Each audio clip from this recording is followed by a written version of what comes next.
Joining me now to go further into President Trump's meeting today with Turkey President Erdoğan is Congressman John McGuire. He's a member of the House Armed Services Committee and the Committee on the Oversight of Government Reform. He represents the 5th Congressional District of Virginia.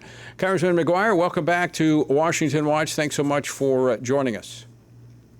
Hey, Tony, great to see you. I'm all over the district having meetings today, so I apologize. I'm out of the truck. No, great to see you again, and there's a lot going on in the world right now, and it's an honor to be part of it. Congressman, you are a veteran in the United States Navy. You were a Navy SEAL. You understand security concerns.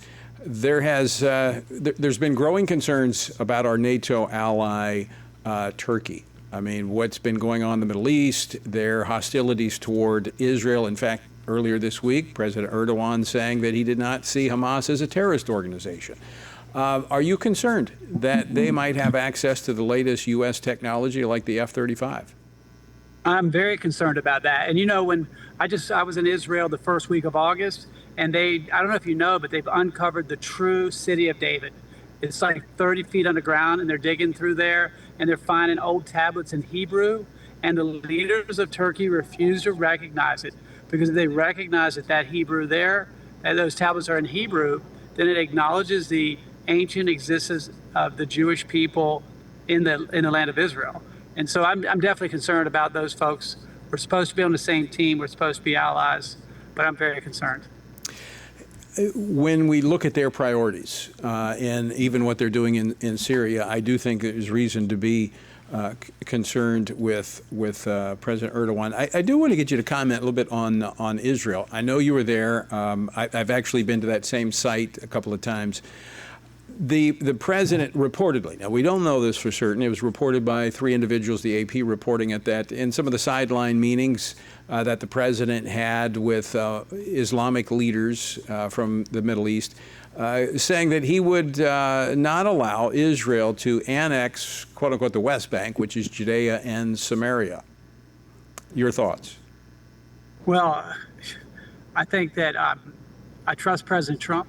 I mean, he's the art of the deal and a heck of a peacemaker.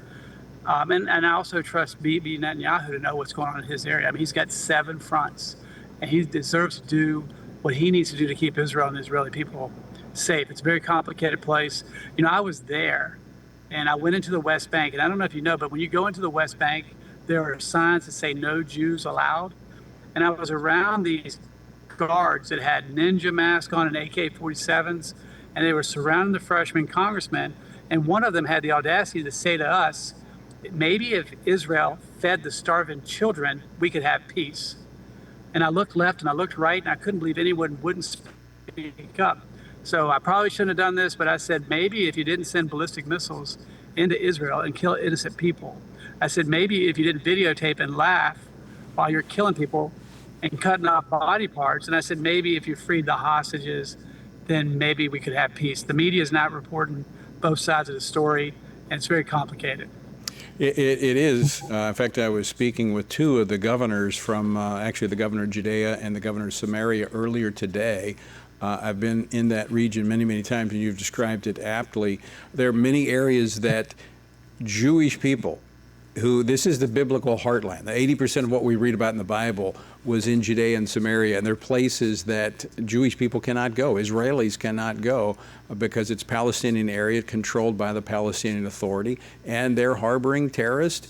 And going back to Turkey, many of the weapons that they have are coming through Jordan from Turkey into Judea and Samaria. Well, you're right, Tony, and that's why I'm concerned. Ronald Reagan said trust but verify, but if it looks like a duck, quacks like a duck, swims like a duck, it might be a duck. So I am concerned. I know you're in the district, many members back in the district this week going around having meetings. The House last week before you left approved a clean CR. That went over to the Senate. Senate Democrats have refused to advance it. Give us the latest. How do you see this playing out?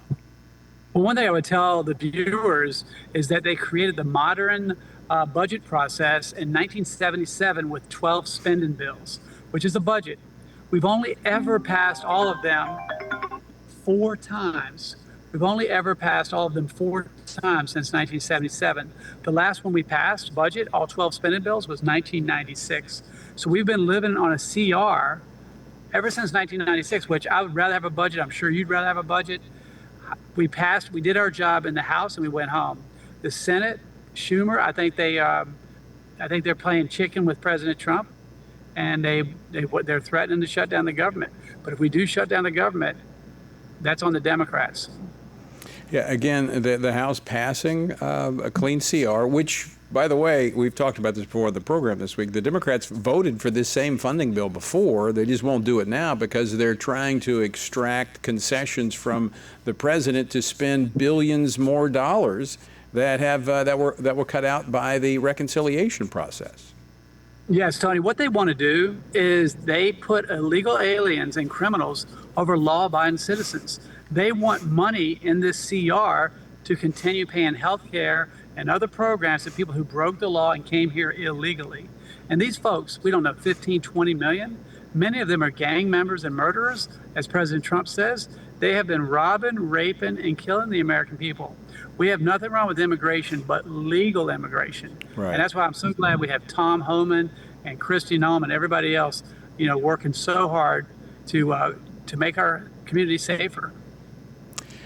Congressman, we appreciate you taking time to join us as you're out there crisscrossing your district, and always appreciate your insights on these important issues. Well, thanks for having me, and please pray for Charlie Kirk's family. I went to that.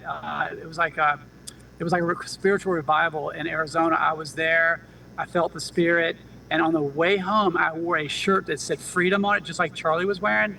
Young people and old came up to me and said they watched online and they're going back to church for the first time ever. An 80-year-old said that he felt ashamed he didn't know Charlie Kirk. And I've heard that churches are packed. And I've also heard that some atheists said they want to learn more about Jesus now because of the assassination of Charlie Kirk. So God bless you. Thanks for having me on.